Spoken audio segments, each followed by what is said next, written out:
There are a few criminological so-called facts, right? But the one that is consistently supported is this idea that men commit a disproportionate amount of crime. And more specifically, they are responsible for a vast majority of violent crime. However, women do commit crime as well. But what they call this distinction in frequency of crime, criminal behavior, is called the gender gap. Right? So it's this idea that it's a male-dominated activity. Right? This is, as I mentioned, especially true in the case of violent crime. So just to give you an idea, now these are percentages, and they are a little bit old. I think they're from 2013. But you can see that men are responsible for nearly 4/5, 80% of all forms of crime. And they're responsible for almost 90% of murder. And as I mentioned, though, women do indeed commit crime. Some of you may recognize this woman on the right. This is Aileen Wuornos, and we'll talk about her a little bit more later. And some of you might be looking into her this week for your project or for your group assignment. So, as I mentioned, violence by women is uncommon, but that's not to say it doesn't occur. But when it does, because it's against a backdrop of male-dominated crime, it tends to get a great deal of media coverage. And the perpetrator is usually portrayed as being somehow abnormal. There's something wrong with her, right? Whereas men, it's just like, oh, men, they made this choice, or oh, they were just acting out. Women, as well, there's something seriously wrong with her. And female serial killers are generally dismissed altogether and not even part of the conversation. And this is ironic because one of, if not the very first documented serial killer was a woman. Queen Elizabeth Bathory was born in, or she was referred to as the Blood Countess for her crimes. So she grew up in this beautiful castle on the left side of the screen here, and that is her on the right. And she was royalty. So she grew up, she had access to a lot of wealth and a lot of resources. And in this castle, she ended up torturing, mutilating, and murdering as many as 400 children and some younger adults, but primarily young girls. So given that she is, as we understand her, a rare exception, right, that most violent crime and particular murder are committed by men, why then do some women actually become violent?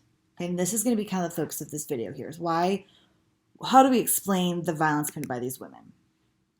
Well, historically, it was seen as something, as I mentioned, something was wrong with her. There was a natural depravity. She was born somehow with a defect, and this defect was violence. Okay, so accordingly, from this biological approach, there's natural differences between the genders' genetic makeup, and that is what is responsible for this gender gap in offending. Okay, so building off this biological notion, right, to specify what those natural differences are. Sorry, all my dogs were whining to go outside. Apologize. So to build off these biological explanations, one of the most commonly pointed to differences is testosterone levels in particular, but hormonal differences, right? Because men and women do have different hormone levels. However, results are pretty mixed on this. And it seems as though having testosterone or high levels of testosterone does not mean that you are going to be aggressive. It does not destine you to a life of violence. There's definitely social and environmental factors that come into play. Okay, then there's also neurotransmitters in our brain. Basically what neurotransmitters are is they are like a mailman that carries the messages of information from one part of our brain to the other, or to our body, like to to various parts across our body.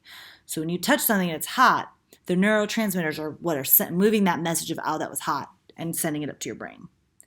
Okay, and some of them activate and they do different things. So the three that are particularly relevant here are norepinephrine, and this is our fight or flight neurotransmitter.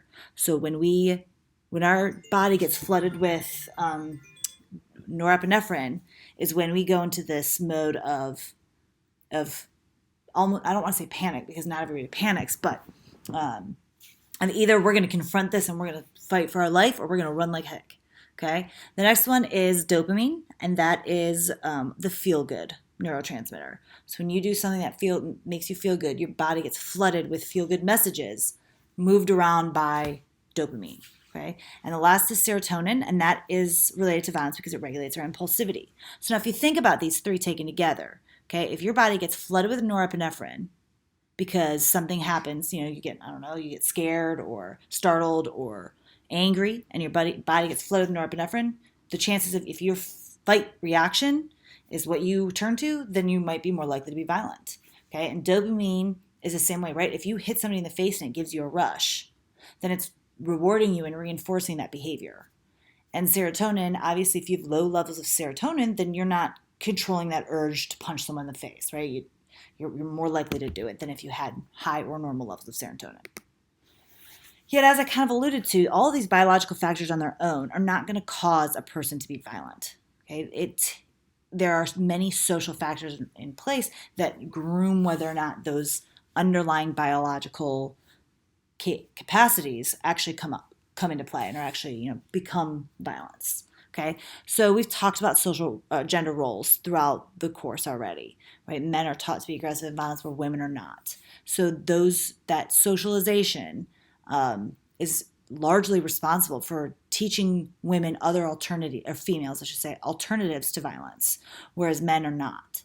And that's arguably has a huge role in creating the gender gap in offending. Okay, but it's important to note, just like biological factors, just because you're socialized to accept violence and be more ready to use it doesn't mean you actually will not, or that you will, right? That you're destined to a life of violence. Instead, you could meet somebody who completely changes your outlook on life, or maybe you were adopted into a new family, and that family completely shifted your understanding. How we're socialized and how we understand the world can change. Okay, it's dynamic. So another theoretical explanation is that our behavior itself, if we want to understand why a person did it, we cannot just study that one isolated act. Instead, we have to understand the big picture. Okay, if I were to tell you that Eileen Wuornos, who I showed you a picture of earlier in this video, she became a classified serial murderer, and she had shot a number of men in Florida over a few years. But she had a long history of serious sexual abuse as a child, and neglect, emotional, physical neglect, and then a history of sexual abuse even in adulthood. So yeah, does that cause her to be violent? No. Is that an excuse? No. But it certainly can contribute to her understanding of the world and of right and wrong. And we wouldn't understand that if we didn't look at the big picture. Okay, and so another way, yes, that helps us understand why she did it, but it also could be that if I am trying to be tough and show myself, to prove myself amongst a group, then I might use violence to show that I'm masculine, or that I'm strong, or that I should be taken seriously. So I might rely on violence even as a woman to try to gain some sort of authority. Okay, and this is just a funny little meme that really captures this idea of how we can act like different people in different places. Right? This idea of over the weekend, we're all carefree, and then we go to work and it's a whole nother, you're a whole nother person. Okay, context matters. So yeah, these social structures and our gender roles and expectations are reinforced through everyday interactions. And this is consistent with all the other things we've already been talking about with doing gender, okay? Structured action theory really developed this idea of doing gender. This is what underlies that concept.